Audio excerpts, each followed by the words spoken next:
এক অসাধারণ গল্প, যেখানে ভালোবাসার শক্তি মৃত্যুকেও হার মানিয়েছে। মিশরের এক ছোট্ট শহর। এক কন্যা দিনের পর দিন কোমায় থাকা বাবার পাশে থাকতেন। চোখে দেখার শক্তি নেই, কথা বলার মতো ক্ষমতা নেই, নিঃশ্বাস যেন শেষ নিঃশ্বাসের পথে। ডাক্তাররা বলেছিলেন তিনি মৃতপ্রায় ব্যক্তি। শুধু বাবার হৃদয়টা এখনো ধুকধুক করে চলছে। কিন্তু মেয়েটি হাল ছাড়েনি। অদম্য সাহস আর নিঃস্বার্থ ভালোবাসা নিয়ে বাবাকে বাঁচানোর গল্প শুরু হলো।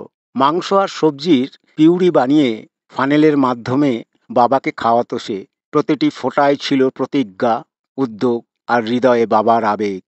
ডাক্তার একদিন জিজ্ঞাসা করলেন, আপনি জানেন তিনি প্রায় মৃত, তবে কেন তাকে এত যত্ন করছেন? কন্যার উত্তর, আমি জানি মৃত্যু আসন্ন, তবুও চাই না আমার বাবা ক্ষুধায় মারা যান।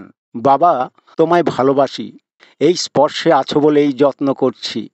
এই নিঃস্বার্থ ভালোবাসা এক জীবন্ত গল্প রচনা করল। বাবার মৃত্যু আসন্ন হলেও শেষ নিঃশ্বাস পর্যন্ত তিনি মেয়ের সাহসিকতায় টিকেছিলেন। ভালোবাসা শুধু প্রেমের শক্তি নয়, এটাই জীবন, এটাই বিস্ময়। এই হৃদয় ছোঁয়া গল্প আমাদের শেখায় বাবার প্রতি সন্তানের দায়িত্বই হলো ভালোবাসার সবচেয়ে বড় প্রমাণ। যদি মনে হয় ভালোবাসার গল্পই জীবনের আসল শক্তি, তাহলে ভিডিওটিকে লাইক, শেয়ার আর সাবস্ক্রাইব করুন।